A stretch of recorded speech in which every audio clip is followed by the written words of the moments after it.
میں نے کہا ہاں ٹھیک ہے، لا دو پین کلر اور ٹیوب بھی لا دو اور لگا بھی دینا۔ اس سے پہلے کہ اس کے قدم مین دروازے تک جاتے، میری بات سن کے اس کے قدم وہیں جمے، پلٹ کے میرے پاس آیا، نہیں میں نہیں لگاؤں گا، وہ تم خود لگا لینا۔ میں نے کہا کیوں؟ تمہارا مجھ سے پردہ ہے کیا؟ کیسی محبت کی ہے تم نے؟ کیا تمہارا دل نہیں چاہتا میرے قریب آنے کو؟ ویسے تو میں تمہیں بڑی اچھی لگتی ہوں، میری تصویر دیکھ کے تم میری محبت میں عاشق اور دیوانے بن گئے تھے۔ کیا ساری زندگی یوں ہی گزار دو گے بنا مجھے چھوئے، بنا میرے قریب آئے؟ میں 2 قدم اس کے قریب آئی، وہ 4 قدم مجھ سے پیچھے ہٹا، مین دروازے کے ساتھ جا کے لگ گیا۔ میں نے کہا تم تو یوں مجھ سے بھاگ رہے ہو جیسے میں تمہاری عزت لوٹ لوں گی۔ اس کی شاید برداشت ختم ہوئی۔ کنزا کل چھٹی ہے، میں کل ہر صورت میں مولانا صاحب کو گھر لے کے آؤں گا، ہم پھر سے نکاح کریں گے۔ میں نے کہا نہیں، ہمارا نکاح ہو چکا ہے، میں بار بار یہ نکاح کا کھیل نہیں کھیلوں گی۔ میں نے اپنا دوپٹہ اتارا اور اس کے گلے میں ڈال دیا۔ آج ویسے بھی سیٹرڈے نائٹ ہے، آج میں تمہیں بخشوں گی نہیں، اور میں تمہیں بالکل بھی اجازت نہیں دوں گی کہ تم الگ کمرے میں سو۔ سچ سچ بتاؤ، نیند آ جاتی ہے تمہیں کیا؟ تمہیں میرا قریب آنے کو بالکل بھی دل نہیں چاہتا؟ میں جان بوجھ کے آج ایسی باتیں کر رہی تھی۔ اس کے چہرے پہ چھائی ہوئی وحشت دیکھ رہی تھی، پتہ نہیں وہ کیسے خود کو ضبط کر رہا تھا۔ اپنے گلے سے میرا دوپٹہ اتارا اور مجھ پہ دے دیا۔ تم مجھ سے کتنی محبت کرتی ہو؟ شاید یہ اب اس کے بس کی بات نہیں تھی۔ میں نے کہا بہت محبت کرتی ہوں، کمرے میں آؤ نا، تمہیں بتاتی ہوں کہ میں تم سے کتنی محبت کرتی ہوں۔ میں اس کی آنکھوں میں دیکھ رہی تھی اور وہ میری آنکھوں میں دیکھنے سے کترا رہا تھا۔ کیا تمہیں ابھی بھی میری محبت پہ شک ہے؟ اپنا دوپٹہ تمہارے سامنے اتار چکی ہوں اور اپنی محبت کا ثبوت تمہیں کمرے میں جا کے دوں گی نا۔ چلو نا، آؤ کمرے میں چلتے ہیں۔ میں نے جیسے ہی اس کا ہاتھ پکڑا، اس نے ایک جھٹکے سے میرا ہاتھ پیچھے کیا۔ اگر تم مجھ سے محبت کرتی ہو تو پھر نکاح کر لو مجھ سے، بڑی بے بسی سے بول رہا تھا، آنکھوں میں آنسو جھلملا رہے تھے۔ میں نے کہا کر تو چکی ہوں۔ اس نے آنکھیں بند کی، آنسو اس کی آنکھوں سے نکل کے اس کے رخسار پہ گرے۔ میں تم سے بہت محبت کرتا ہوں، تم سے دور رہنا میرے لیے بہت مشکل ہے، اور تمہاری باتیں میرا صبر ختم کر چکی ہیں کنزا۔ میرا تم سے کوئی بھی نکاح نہیں ہوا تھا، تم میری کچھ بھی نہیں لگتی۔ جن کاغذ کے ٹکڑوں پہ میں نے تم سے سائن کروائے تھے وہ نکاح نامہ نہیں تھا، وہ میرے بابا کے آفس کے کچھ ڈاکیومنٹس تھے جو مجھے ایک کلائنٹ سے سائن کروانے تھے۔ تم مجھے بازار میں نظر آ گئیں اور پھر ایک زوردار تھپڑ میں نے اس کے منہ پہ مارا تھا۔ بے شرم انسان، تم کس قدر گھٹیا انسان ہو، تمہیں شرم نہیں آتی خود پہ؟ تمہیں کیا لگتا ہے میں تم جیسے شخص سے محبت کروں گی، تم جیسے کم ظرف سے محبت کروں گی؟ مجھے پتا تھا کہ تم نے مجھ سے نکاح نہیں کیا، پچھلے 4-5 دن سے میں اسی بارے میں سوچتی رہی۔ جو شخص مجھ سے محبت کرتا ہو، مجھ سے نکاح کر چکا ہو، مجھے دیوانہ وار چاہتا ہو، وہ کیسے مجھ سے اتنا دور رہ سکتا ہے؟ میری آنکھوں سے آنسو بہ رہے تھے، آنسو اس کی آنکھوں سے بھی بہ رہے تھے۔ پچھلے 1 مہینے سے تم اس گھر میں میرے ساتھ رہ رہے ہو، خود کو میرا شوہر کہہ رہے ہو، کیا ایک بار بھی تمہارے ضمیر نے تمہیں جھنجھوڑا نہیں، تم پہ لعنت ملامت نہیں کی، یا تم اپنے ضمیر کو بھی بیچ چکے ہو؟ میں تمہیں اپنی نفرت کے قابل بھی نہیں سمجھتی کامیار، محبت تو بہت دور کی بات ہے۔ کنزا آئی ایم سوری، میں نے اس کا گریبان پکڑ کے جھنجھوڑ کے رکھ دیا۔ سوری؟ تم نے میری زندگی برباد کر کے رکھ دی۔ تمہیں کیا لگتا ہے کہ تمہارا ایک سوری مجھے میری عزت واپس دلا سکتا ہے؟ میں نے ایک جھٹکے سے اس کا گریبان چھوڑا تھا، میں نے اپنے آنسو صاف کیے، اسے میں نے دروازے سے پیچھے دھکا دیا۔ مجھے نہیں رہنا تمہارے پاس، تم جیسے گھٹیا انسان کے ساتھ میں نہیں رہوں گی۔ میں دروازہ کھولنے لگی تو اس نے میری کلائی پکڑی۔ نہیں، تم یہاں سے نہیں جاؤ گی، رات کے 12 بج رہے ہیں، جاؤ اپنے کمرے میں۔ تمہیں مجھ پہ غصہ ہے نا، تمہارا حق بنتا ہے، ایک کے بجائے 10 تھپڑ مار لو، تمہارا مجرم ہو، جو چاہے سزا دے دو، لیکن میں تمہیں یہاں سے جانے نہیں دوں گا۔ میں نے اپنی کلائی زبردستی اس کے ہاتھ سے چھڑوائی۔ تم نے جتنا مجھے دھمکانا تھا نا، دھمکا چکے تم، جس حد تک گرنا تھا نا تم گر چکے۔ کیا کر لو گے اب تم؟ اب مجھے کسی بات کی کوئی پرواہ نہیں ہے، یہاں تک کہ مجھے اپنی زندگی کی بھی کوئی پرواہ نہیں ہے، نہ ہی عزت کی۔ میرے ماں باپ کے سامنے تم نے مجھے کہیں کا نہیں چھوڑا۔ مجھے نہیں چاہیے تمہاری بھیک میں دی گئی عزت، اپنے پاس سنبھال کے رکھو اور میرے راستے سے ہٹو، ورنہ میں تمہارا منہ توڑ کے رکھ دوں گی۔ میں نے انگلی دکھاتے ہوئے اسے وارن کیا۔ کہنے لگا میں کل صبح تمہیں تمہارے گھر چھوڑ آؤں گا، تمہارے باپ کو، بھائی کو، سب کو سچ کہہ دوں گا، لیکن اس وقت میں تمہیں باہر نہیں جانے دوں گا، تم اپنے کمرے میں جاؤ۔ اپنے ہاتھ کی پشت سے اپنے آنسو صاف کر رہا تھا۔ تمہیں کیا لگتا ہے میرا باپ، میرا بھائی تمہاری بات پہ اعتبار کریں گے؟ جن کی بہن کے ساتھ تم پچھلے 20-25 دن سے ایک گھر میں رہ رہے ہو، تم میری پاک بازی کا ان سے کہو گے اور وہ یقین کر لیں گے؟ کون یقین کرتا ہے؟ کون یقین کرے گا؟ کوئی یقین نہیں کرے گا، اور میں اپنے گھر جا بھی نہیں رہی۔ تمہارا شوق ہو گیا نا پورا، تم نے محبت کرنی تھی کر لی، مجھے برباد کرنا تھا کر لیا۔ یہ چاہتے تھے نا تم کہ رافع مجھ سے شادی نہ کرے، تو مجھ سے شادی نہیں کرے گا اب وہ۔ اب میرا راستہ چھوڑ دو، پیچھے ہٹ جاؤ، ورنہ میں… اس نے نفی میں سر ہلایا۔ آج کی رات تم یہاں سے نہیں جاؤ گی، میں تمہیں رات کے اس پہر باہر جانے نہیں دوں گا۔ تم ہوتے کون ہو مجھے روکنے والے؟ پیچھے ہٹو کامیار، ورنہ میں… وہ میری کلائی پکڑ چکا تھا، مجھے میرے کمرے میں لے جا کے اس نے بیڈ پہ پھینکا اور دروازہ بند کر کے باہر سے کنڈی لگا دی۔ میں دروازہ کھٹکھٹانے لگی، کامیار دروازہ کھولو، میں توڑ دوں گی دروازہ، میں نفرت کرتی ہوں تم سے، میں خون پی جاؤں گی تمہارا، جان سے مار دوں گی تمہیں۔ میرے منہ میں جو آ رہا تھا میں بول رہی تھی، دروازہ پیٹ رہی تھی۔ تبھی مجھے لگا جیسے چھت پہ کھلنے والی کھڑکی کو بھی کسی نے باہر سے بند کیا ہے۔ وہ میرا کمرہ مکمل طور پہ بند کر چکا تھا۔ میں کھڑکی کی طرف آئی، کھڑکی کھولنے کی کوشش کی لیکن وہ لاک تھی، جیسے باہر سے کسی نے کنڈی لگا دی ہو۔ کافی دیر میں کبھی کھڑکی بجاتی رہی کبھی دروازہ، لیکن اس نے دروازہ نہیں کھولا۔ تھک ہار کے میں بیڈ پہ بیٹھ چکی تھی، میں پھوٹ پھوٹ کے رونے لگی۔ روتے روتے میں سو چکی تھی۔ صبح جب میری آنکھ کھلی تو کمرے کا دروازہ کھلا ہوا تھا اور وہ باہر صوفے پہ اپنا سر پکڑ کے بیٹھا تھا۔ میں اٹھی اور کمرے سے باہر آ گئی۔ مجھے دیکھ کے کہنے لگا، چلو میرے ساتھ چلو، میں تمہیں تمہارے گھر چھوڑ دیتا ہوں، اور اس بار میں کوئی جھوٹ نہیں بولوں گا، پھر تمہارا بھائی جو مرضی کر لے، مجھے پولیس کے حوالے کرتے یا جان سے مار دے، میں اف بھی نہیں کروں گا۔ مجھے سمجھ میں آ گیا ہے کہ محبت یک طرفہ کبھی بھی کامیاب نہیں ہوتی، سامنے والے سے اجازت لینی چاہیے کہ تمہیں چاہوں یا نہ۔ میں نے کہا مجھے نہیں جانا، وہ مجھے قبول نہیں کریں گے، لیکن وہ باز نہیں آیا۔ اس نے اپنی وہی شال میرے اوپر لپیٹی اور مجھے اپنے ساتھ لے گیا۔ ٹیکسی میرے گھر کے سامنے رکی، اس نے ٹیکسی والے کو کرایہ دیا۔ میں ابھی بھی پچھلی نشست پہ بیٹھی تھی، وہ پہلے خود باہر نکلا پھر مجھے باہر نکالا۔ دروازے پہ دستک دی، دروازہ حریم نے کھولا تھا۔ مجھے اور کامیار کو دیکھ کے وہ گھبرائی، پھر میرے ساتھ لپٹ کے رونے لگی۔ کہاں چلی گئی تھی تم؟ دوبارہ رابطہ کیوں نہیں کیا؟ میں نے سب کچھ بتا دیا تھا مدثر کو، اور نور نے بھی ساری سچائی بتا دی تھی۔ مدثر تمہیں 2 دن سے تلاش کر رہے تھے۔ وہ میرے ساتھ لگی تھی، روئے جا رہی تھی، لیکن مجھے لگتا تھا جیسے میرے آنسو خشک ہو گئے ہوں۔ تبھی میرے والدین صحن میں آئے، مجھے دیکھ کے میرے پاس آ گئے۔ میری ماں نے مجھے گلے لگایا، ہمیں معاف کر دو۔ تبھی مدثر بھائی بھی کمرے سے باہر آ گئے، مجھے دیکھ کے جلدی سے میرا ہاتھ پکڑا اور باہر کا دروازہ بند کر دیا۔ کامیار بھی اندر آ چکا تھا، کہنے لگے تم نے مجھے سچ کیوں نہیں بتایا؟ تم مجھے اسی وقت بتاتی کہ تمہیں کوئی لڑکا پریشان کر رہا ہے۔ ان کی بات سن کے ٹپ ٹپ میری آنکھوں سے آنسو بہنے لگے۔ میں نے کہا سارا مسئلہ یہی ہے بھائی کہ ہمارے معاشرے میں غیرت مند بھائیوں کی بہت زیادتی ہے، اور ان غیرت مند بھائیوں میں اتنا پیشنس نہیں ہوتا کہ بہن کی بات سن سکے۔ آپ نے کبھی اتنا اعتماد دیا ہی نہیں، نہ آپ نے، نہ ابا نے، نہ امی نے۔ آپ نے ہمیں شروع سے ڈرایا کہ ایسا مت کرو یہ ہو جائے گا، ایسا مت کرو وہ ہو جائے گا۔ باپ بھائی کی عزت بیٹی اور بہن کے ہاتھ میں ہوتی ہے۔ تمہارا بھائی غصے کا بہت تیز ہے، اگر تم نے کچھ بھی ایسا کیا تو تمہیں زندہ مار ڈالے گا۔ ایسی باتیں سن سن کے ہم لڑکیاں اندر ہی اندر خوفزدہ ہو جاتی ہیں، اور پھر اس جیسے کامیار جیسے لڑکے ہماری اس کمزوری کا فائدہ اٹھاتے چلے جاتے ہیں۔ اگر آپ نے مجھے ذرا سا بھی اعتماد دیا ہوتا تو میں بلا جھجک آپ کو سب کچھ بتا دیتی، پر پھر آپ نے وہی کیا جس کا مجھے ڈر تھا۔ نہ میری بات سنی، نہ حریم کی بات سنی، اور مجھے اسی شخص کے ساتھ گھر سے نکال دیا جو میرا کچھ بھی نہیں لگتا تھا۔ میں پھوٹ پھوٹ کے رونے لگی۔ مدثر بھائی چپ تھے، میری والدہ کامیار کو دیکھ رہی تھی۔ اس نے اپنے ہاتھ جوڑے۔ میں نے بہت بڑی غلطی کر دی، اتنی بڑی کہ شاید کوئی معافی ہے ہی نہیں۔ آپ لوگوں کے سامنے کھڑا ہوں، جو چاہے سزا دے دیں۔ میں نے آپ کی بہن کی عزت کو کوئی نقصان نہیں پہنچایا۔ آپ چاہیں تو میں کلام پاک پہ ہاتھ رکھ کے قسم کھا سکتا ہوں کہ جیسی یہ یہاں سے گئی تھی یہ ویسی ہی واپس لوٹی ہے۔ مدثر بھائی نے اس کا گریبان پکڑ لیا۔ تم جیسے گھٹیا انسان کو تو میں ویسے ہی نہیں چھوڑوں گا۔ مدثر بھائی اسے مارنے لگے۔ میں اپنے کمرے میں آ چکی تھی۔ کچھ دیر مدثر بھائی کے مارنے کی آوازیں آتی رہیں، اس کے بعد وہ شاید اسے گھر سے نکال چکے تھے۔ حریم میرے پاس ہی بیٹھی رہی، خود بھی روتی رہی، میرے بھی آنسو صاف کرتی رہی۔ کیا تم خود آئی ہو کنزا، یا کامیار تمہیں خود چھوڑ کے گیا ہے؟ اور اگر اس نے تمہیں یوں چھوڑ کے ہی جانا تھا تو تم سے نکاح کیوں کیا تھا؟ نہیں کیا تھا اس نے مجھ سے نکاح، جھوٹ بول رہا تھا۔ اپنے آفس کے ڈاکیومنٹس پہ مجھ سے نکاح نامہ کہہ کے سائن کروائے تھے۔ میں نے حریم کو جب ساری حقیقت بتائی تو وہ آنکھیں جھپکنا بھول گئی تھی۔ اتنا بڑا دھوکہ دیا اس نے تمہیں کنزا، اور تم نے بھی کبھی غور کرنے کی کوشش نہیں کی۔ مجھے اور نور کو بھی تم نے پوری بات بتائی ہی نہیں تھی، بس یہی کہا تھا کہ اس نے تم سے نکاح کیا ہے۔ بنا گواہوں کے ایجاب و قبول کے نکاح ہوتا ہی نہیں ہے۔ میں نے کہا اس نے مجھے اس قدر ڈرایا تھا کہ میں اپنی سوجھ بوجھ کھو بیٹھی تھی۔ مجھے لگا کہ جیسے اس نے کیا ہے ایسے بھی نکاح ہوتا ہوگا۔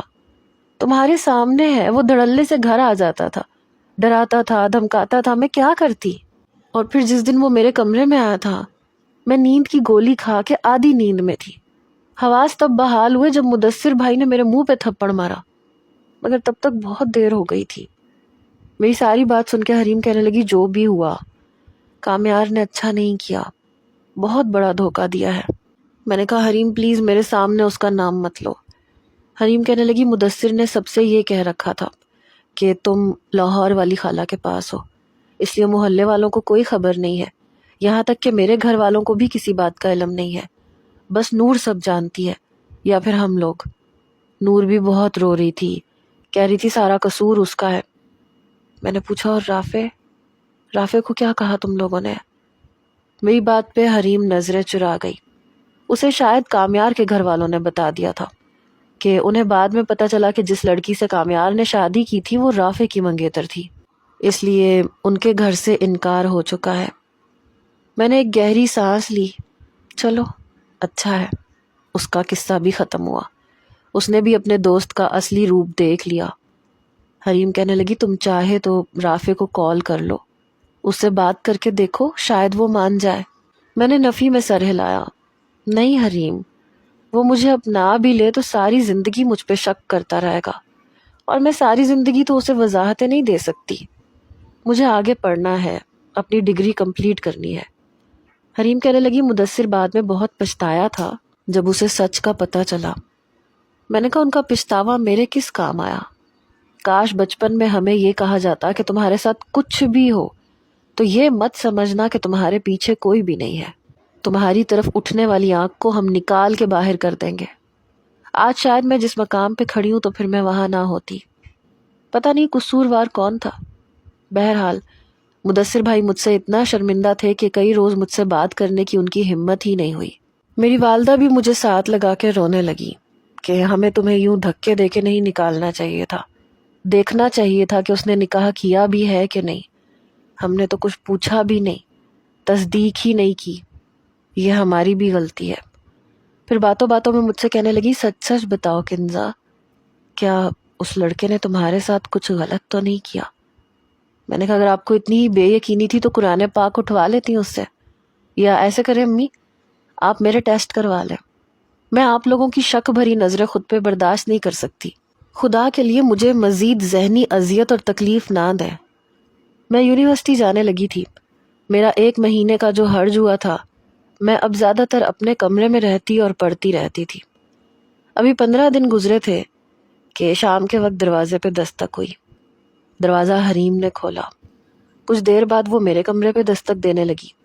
میں نے کہا کیا ہے یار، پڑھنے دو مجھے، کیا کام ہے؟ کہنے لگی کنزا کامیار کے والد اور والدہ آئے ہیں۔ میں نے کہا وہ کیوں آئے ہیں یہاں؟ اب ان کا کیا کام ہے؟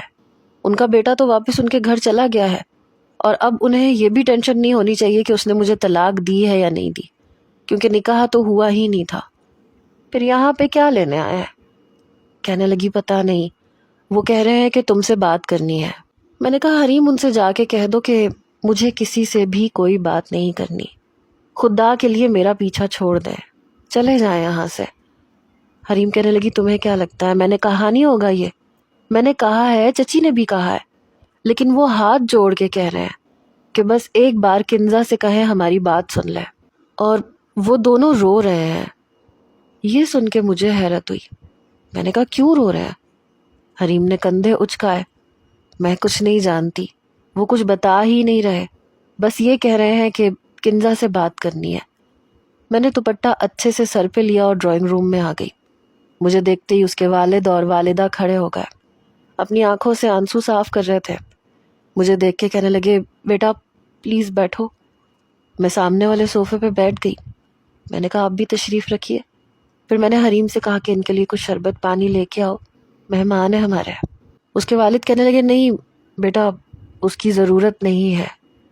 پھر کہنے لگے میں اپنے گزشتہ رویے پہ بے حد شرمندہ ہوں بیٹا، میں سچ کہہ رہا ہوں، اگر مجھے پتا ہوتا کہ کامیار نے یہ سب کچھ کیا ہے تو میں کبھی بھی تم پہ انگلی نہ اٹھاتا، تمہارے بارے میں وہ سب کچھ نہ کہتا جو میں نے کہا۔ مجھے اپنے کہے ہر لفظ پہ، ہر جملے پہ بے حد شرمندگی ہے۔ میں تمہارے سامنے نظریں نہیں اٹھا پا رہا، بنا سوچے سمجھے میں نے تمہیں بہت باتیں سنائی۔ میں نے کہا نہیں کوئی بات نہیں، میں اس موضوع پہ مزید کوئی بات نہیں کرنا چاہتی، اگر آپ صرف اس لیے آئے ہیں کہ اپنی شرمندگی کا اظہار کر سکیں تو میں ایسا کچھ بھی سننا نہیں چاہتی، میں یہ چیپٹر ہی اپنی زندگی سے پھاڑ کے پھینک دینا چاہتی ہوں، پلیز دوبارہ یہاں مت آئیے گا۔ میرا آپ کے بیٹے سے کوئی واسطہ ہے ہی نہیں اور نہ کبھی تھا۔ اس کے والد کی آنکھوں سے آنسو بہنے لگے۔ میں جانتا ہوں، سب کچھ اس نے مجھے بتا دیا ہے۔ بیٹا وہ جیل میں ہے۔ یہ سن کے میں نے بڑی حیرت سے اس کے والد کی طرف دیکھا تھا۔ واٹ؟ ہاں بیٹا، وہ خود کو گرفتار کروا چکا ہے، اپنا سارا جرم قبول کر چکا ہے۔ میں اس کے پاس گیا تھا، وکیل کو بھی لے کے گیا تھا کہ وہ اس بات سے مکر جائے تاکہ اس کی بیل ہو سکے، اس کی ضمانت ہو سکے، کیونکہ تمہیں تو اس بات کا پتہ تھا، لیکن نہیں، کہتا نہیں، میں نے غلطی کی ہے اور میں سزا کا حقدار ہوں۔ کہتا ہے کہ میں نے پتہ نہیں کیوں اسے اتنا ڈرایا، اسے اتنی تکلیف دی، اسے دھمکیاں دیتا رہا، اور وہ بے قصور ہو کے بھی پتہ نہیں کس جرم کی سزا کاٹتی رہی۔ محبت میرا مسئلہ تھا، میری خود غرض محبت تھی، میری محبت نے اس کی زندگی برباد کر کے رکھ دی، اس لیے اب میری بھی زندگی برباد ہونی چاہیے۔ بہت سمجھایا ہے اسے کہ یہ بات تمہاری بہن کے گھر چلی گئی تو اس کا گھر خراب ہو جائے گا۔ تم بھی میری بیٹیوں جیسی ہو بیٹے، بیٹیوں کے دکھ بہت تکلیف دیتے ہیں بیٹا۔ ابھی تک میری بیٹی کے سسرال والوں تک یہ خبر نہیں پہنچی، وہ بھی شاید اس لیے کہ وہ دوسرے شہر میں ہے، لیکن جیسے ہی یہ خبر ان تک پہنچے گی، میری بیٹی کی زندگی بہت مشکل میں آ جائے گی۔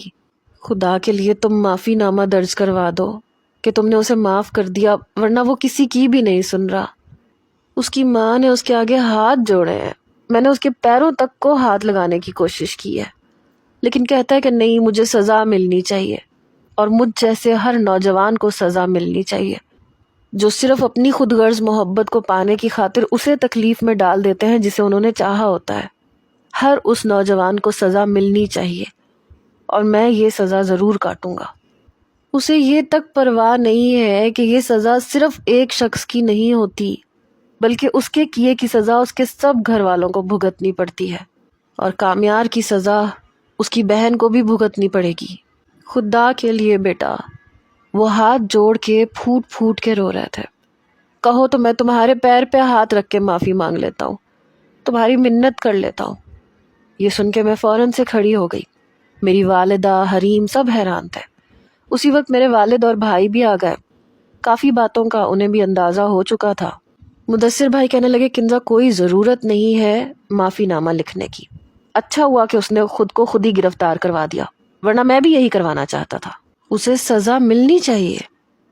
میں نے کہا، آپ یہ کرنا چاہتے تھے تو آپ نے کیا کیوں نہیں؟ کس کے انتظار میں تھے آپ؟ مدثر بھائی کہنے لگے، بس تمہارے سامنے بات کرنے کی ہمت نہیں ہو رہی تھی، اور یہ سب میں اسی وقت کر سکتا تھا جب تم میرا ساتھ دیتی۔ میں نے کہا، میں آپ کا ساتھ کبھی نہیں دوں گی بھائی، کیونکہ جب مجھے آپ کے ساتھ کی ضرورت تھی، جب تھی، تو تب آپ کہیں نہیں تھے۔ آپ نے تو مجھے دھکے دے کے خود اس کے حوالے کیا تھا۔ ہاں، ایک احسان اس نے مجھ پہ کیا ہے کہ میری عزت کے ساتھ کھلواڑ نہیں کیا، تو اس کا یہ ایک احسان میں بھی اتار دیتی ہوں۔ انکل، میں کل معافی نامہ لکھ کے درج کروا دوں گی، آپ جائیے۔ میری بات سن کے کہنے لگے، بیٹا تمہارا بہت بہت شکریہ، تمہیں نہیں پتا تم نے ہمیں کتنی بڑی تکلیف سے نکال لیا۔ اللہ تمہیں ہمیشہ بہت خوش رکھے۔ میں اپنے ہر رویے پہ شرمندہ ہوں، بہت زیادہ شرمندہ ہوں، لیکن تم ایک بہت باظرف قسم کی لڑکی ہو۔ ہم اتنا دین سمجھ کے، جان کے، اللہ کے حضور سجدے کر کے بھی اپنے اندر اتنا ظرف نہیں پیدا کر سکے کہ اس رات تمہیں پناہ دے دیتے، لیکن تم نے اعلیٰ ظرفی کا مظاہرہ کیا ہے۔ میں نے کہا، آپ جائیے۔ وہ مجھے پولیس اسٹیشن کا پتہ بتا کے گئے تھے، جہاں جا کے اس نے اپنے آپ کو گرفتار کروایا تھا اور خود اپنا اقبال جرم قبول کیا تھا۔ جیسے ہی وہ لوگ گئے، مدثر بھائی میرے سامنے آ کے کھڑے ہو گئے۔ کنزا، میں تمہیں معافی نامہ درج کروانے نہیں دوں گا۔ میں نے کہا، آپ مجھے روکنے کا حق رکھتے ہی نہیں ہے۔ اپنے گریبان میں جھانک کے دیکھا ہے آپ نے؟ کیا آپ مجھے روکنے کا حق رکھتے ہیں؟ ہمارے بیچ میں صرف خونی رشتہ ہے، ورنہ اپنے بھائی ہونے کا حق ادا نہیں کیا آپ نے، اس لیے آپ مجھے روکنے کا حق بھی نہیں رکھتے، اور میں یہ حق آپ کو نہیں دیتی۔ سزا کا حقدار صرف کامیار نہیں ہے مدثر بھائی، آپ بھی ہیں۔ میری بات سن کے وہ نظریں جھکا گئے۔ میرے والد کہنے لگے، میں تمہیں خود لے کے جاؤں گا، تم ٹھیک کہہ رہی ہو، قصوروار صرف وہ لڑکا نہیں ہے، سب سے بڑا قصور میرا ہے، مدثر کا ہے، تمہاری ماں کا ہے۔ کیونکہ ہم بیٹیوں کو صرف صبر کرنا سکھاتے ہیں، چاہے وہ سسرال والوں کی ناچاکیاں ہو، بدتمیزی ہو، یا پھر کسی اور کی بدتمیزی۔ ہم صرف اسے چپ رہنے کا درس دیتے ہیں۔ اس لیے قصوروار میں بھی ہوں، قصوروار مدثر بھی ہے، اور پھر اس لڑکے نے تو اپنا گناہ قبول کیا ہے، یہ سوچے سمجھے بغیر کہ اس کی کتنی بدنامی ہوگی، اور اس کی بہن کا گھر بھی اسی وجہ سے اجڑ سکتا ہے۔ اس کا باپ معاشرے میں سر اٹھا کے نہیں چل سکتا، اس کے گھر کی طرف سب لوگ نفرت اور حقارت سے دیکھیں گے۔ اس نے کسی چیز کی پرواہ نہیں کی اور اپنی غلطی کا اعتراف کیا ہے۔ اور ایک میں اور مدثر ہے، تمہارے سامنے معافی کے 2 بول بولنے کی ہماری ابھی تک ہمت نہیں ہوئی، حالانکہ ہمارا قصور سب سے بڑا ہے۔ تم ہماری بیٹی تھی، بچپن سے ابھی تک ہمارے سامنے تھی، تم نے ایسا کچھ کیا ہی نہیں تھا کہ ہم تم پہ شک کرتے۔ اس وقت ہمیں تمہیں اعتماد دینا چاہیے تھا، تم سے پوچھنا چاہیے تھا، تم سے بات کرنی چاہیے تھی، لیکن ہم نے تمہیں دھتکار دیا، رات کے اندھیرے میں تمہیں دھکے دے کے نکال دیا۔ حالانکہ بیٹی کے لیے اس کا میکہ، اس کا گھر، اس کا سب سے بڑا سائبان ہوتا ہے جہاں وہ تحفظ محسوس کرتی ہے، لیکن ہم نے تمہیں اس سائبان سے دھکے دے کے نکالا، اور وہ بھی ایک غیر محرم کے ساتھ، یہ سوچے سمجھے بغیر کہ وہ تمہارے ساتھ کیا نہیں کر سکتا۔ ہو سکتا ہے وہ آوارہ ہوتا، ہو سکتا ہے وہ تمہیں بیچ دیتا، تمہارے ساتھ کچھ بھی غلط کر جاتا، حالانکہ تمہارا کوئی قصور نہیں تھا۔ یہ الگ بات ہے کہ وہ شریف ماں باپ کا بیٹا تھا، اس نے ایسا کچھ نہیں کیا، لیکن بڑے بڑے شریفوں کے بیٹے بھی ایسے موقعوں پہ بڑا کچھ کر جاتے ہیں۔ کنزا، اصل قصوروار ہم ہیں۔ میرے والد کی آنکھوں میں آنسو تھے، اور مدثر بھائی تو شرمندگی سے نظریں نہیں اٹھا پا رہے تھے۔ میں واپس اپنے کمرے میں آ گئی۔ ایک حریم تھی جو ہر پل میرے ساتھ تھی، کہنے لگی قسم سے مجھے بہت شرمندگی محسوس ہوتی ہے کہ میں نے اپنے لیے ایک ایسے شخص کا انتخاب کیا یا ایک ایسے شخص سے محبت کی جو کردار کا بالکل خالی نکلا۔ آنکھوں میں آنسو جھلملا رہے تھے۔ شاید وہ ٹھیک ہی کہہ رہی تھی، حالانکہ مدثر بھائی میرے سگے بھائی تھے، لیکن کردار کے بالکل خالی تھے۔ میں نے اس کے ہاتھ پہ ہاتھ رکھا تو سسکیوں سے رونے لگی۔ تم نے بالکل ٹھیک فیصلہ کیا ہے کنزا۔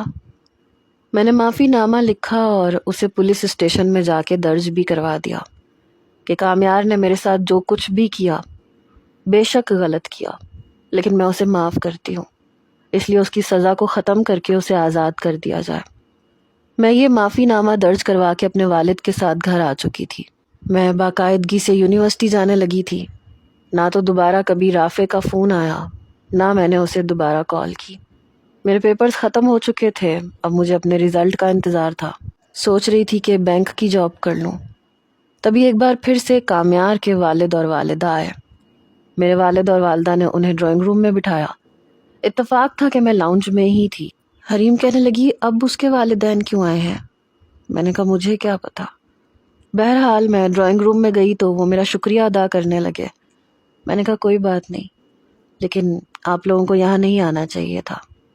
کہنے لگے بیٹا، جیسے عارفہ ہماری بیٹی ہے ایسے تم بھی ہماری بیٹی ہو، میں بس تمہارے پیپرز ختم ہونے کا انتظار کر رہا تھا۔ کامیار نے بتایا تھا کہ تمہارا M.Com کمپلیٹ ہونے والا ہے۔ میں نے کہا آپ پلیز اس کا نام میرے سامنے مت لیا کریں۔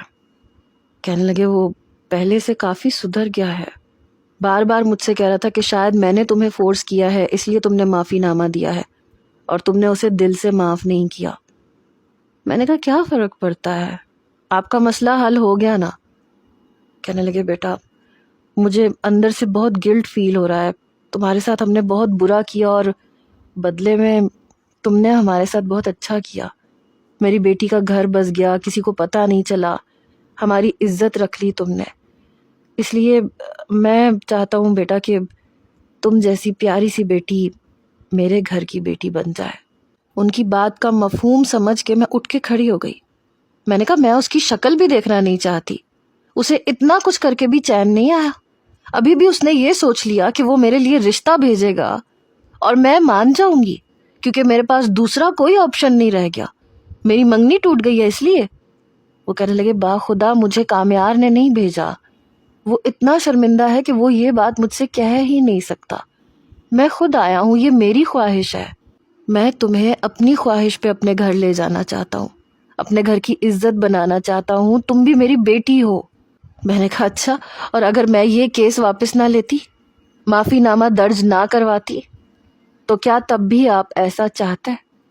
یقیناً نہیں چاہتے۔ وہ کہنے لگے بیٹا ہم اتنے باظرف لوگ نہیں ہیں، لیکن باخدا میرا اللہ گواہ ہے، میرے دل میں تمہارے لیے بہت عزت ہے۔ جو کچھ میرے بیٹے نے کیا اس نے بہت غلط کیا، ساری زندگی بھی تم سے معافی مانگتا رہے تو شاید کم ہے، لیکن ایک بات سچ ہے بیٹا، وہ محبت سچی کرتا ہے۔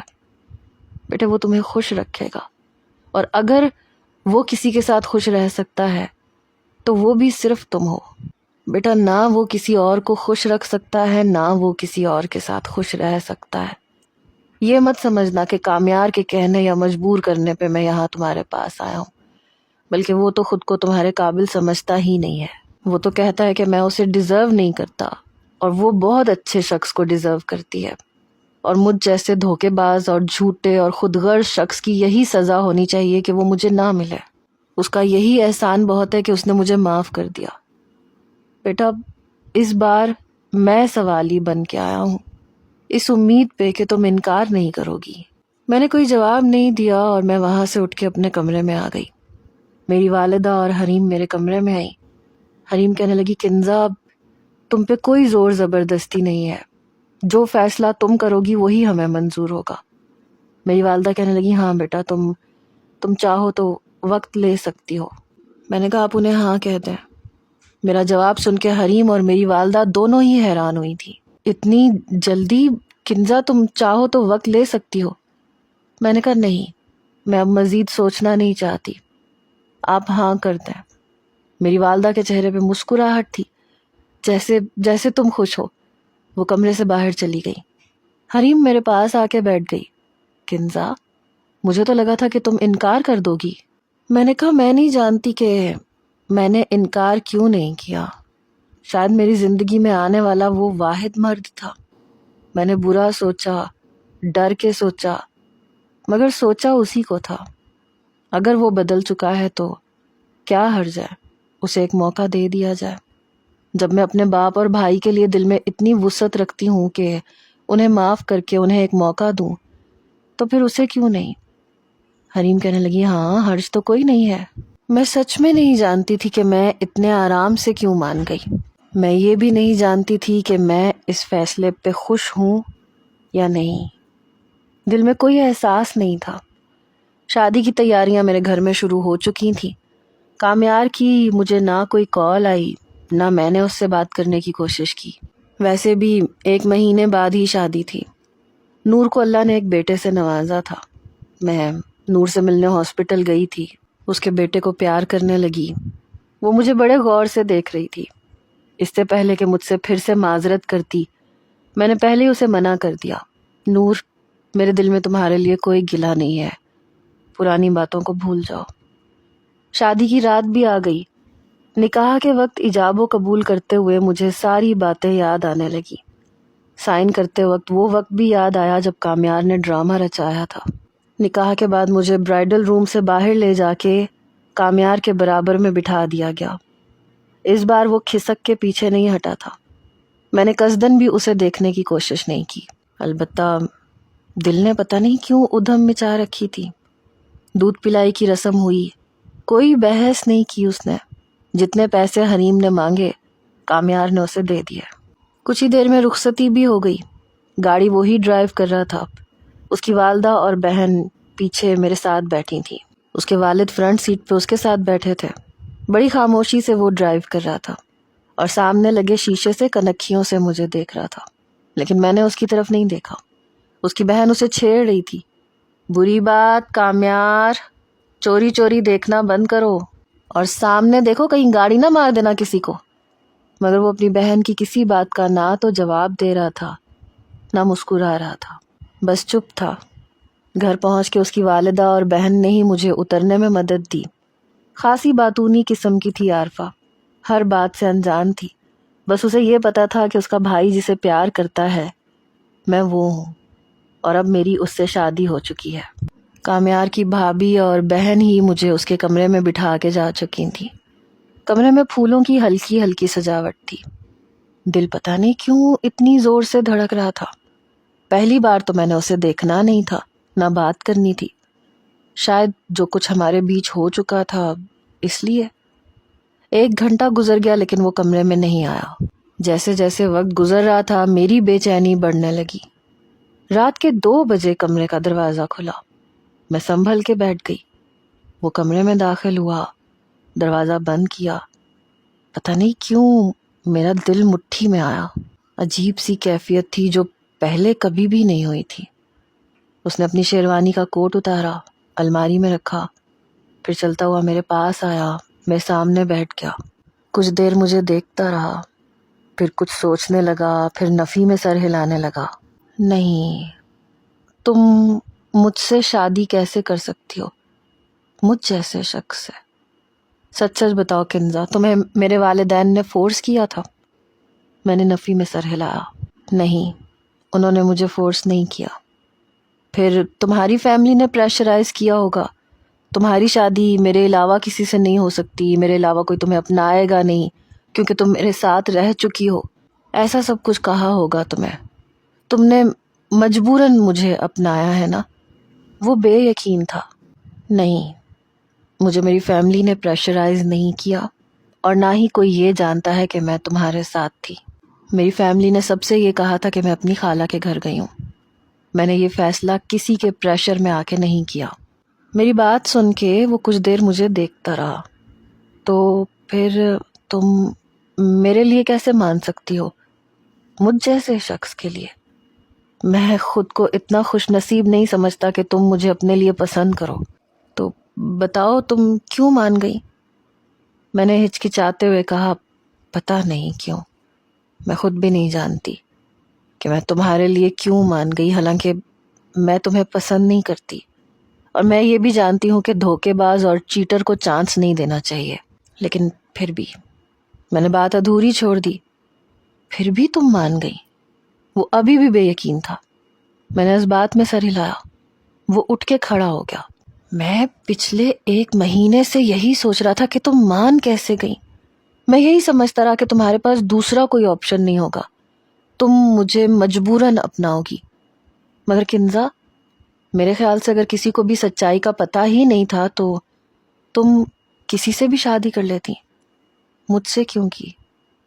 میں نے کہا، بس تمہارے والد نے کہا کہ تم کسی اور کے ساتھ خوش نہیں رہ سکتے اور نہ کسی اور کو خوش رکھ سکتے ہو. تو میں نے سوچا اب خام خواہ کسی اور کی زندگی خراب کرو گے. شاید اس لیے میں پتہ نہیں اسے جھوٹی تسلی دے رہی تھی یا خود کو. میں شادی کرتا ہی نہیں، مجھے شادی کرنی ہی نہیں تھی. میں کیوں کسی اور کی زندگی برباد کرتا؟ پہلے کا ملال کیا کم تھا؟ میری تو اسی کی تکلیف کم نہیں ہو رہی تھی. میں مزید اپنے ضمیر پہ اور بوجھ نہیں ڈال سکتا تھا. میں نے اس کی بات سن کے کہا، تو تم مجھے بتا دیتے کہ تم شادی کرنا ہی نہیں چاہتے تو میں انکار کر دیتی. وہ کہنے لگا، میں کیوں کہتا، میں کسی اور سے شادی نہیں کر سکتا تھا، لیکن تمہارے پاس تو انکار کا حق تھا، تم کر دیتی انکار. اور ویسے بھی تم تو مجھ سے نفرت کرتی ہو، اگر کوئی مجبوری نہیں تھی تو کر دیتی انکار. میں نے کہا، ہاں جی تو بہت چاہا تھا کہ انکار کر دوں، لیکن پھر سوچا کہ تم تنہا رہ جاؤ گے. میری بات سن کے حیران ہوا. کیا کہا تم نے؟ میں نے نظریں بدلیں. کچھ بھی نہیں، شاید کچھ غلط کہہ دیا. میں نے رخ بدلا. اس کے چہرے پہ ذرا سی مسکراہٹ چھائی. اس کا مطلب تمہیں میری فکر تھی. پل میں اس کے چہرے کی افسردگی غائب ہوئی. نہیں تو، میں ہچکچائی. بس تمہاری باتیں مجھے اچھی لگی تھیں اس لیے انکار نہیں کر پائی. تم نے یوں تو میرے ساتھ بہت برا کیا تھا اور غلط بھی کیا تھا، کیونکہ یک طرفہ محبت سیدھی سیدھی غنڈہ گردی ہوتی ہے. لیکن تم نے تنہائی کا فائدہ غلط نہیں اٹھایا تھا. جب میرے اپنوں نے ہی مجھ پہ بھروسہ نہیں کیا، مجھے گھر سے نکال دیا، اور تم نے اپنے بابا کے جوتے کھانے پہ بھی مجھے تنہا نہیں چھوڑا. مجھے تحفظ دیا، میرا خیال رکھا، مجھے تکلیف نہیں دی بلکہ میرے لیے تکلیف اٹھائی. پھر جب میں اپنے باپ اور بھائی کو چانس دے سکتی ہوں تو پھر تمہیں کیوں نہیں؟ بس اسی لیے منع نہیں کیا. اب اس خوش فہمی میں نہ رہنا کہ تم سے محبت کر بیٹھی ہوں. میری بات سن کے کہنے لگا، ہاں وہ تو مجھے پتا ہی ہے، تم مجھ سے کچھ بھی کر سکتی ہو لیکن محبت نہیں کر سکتی۔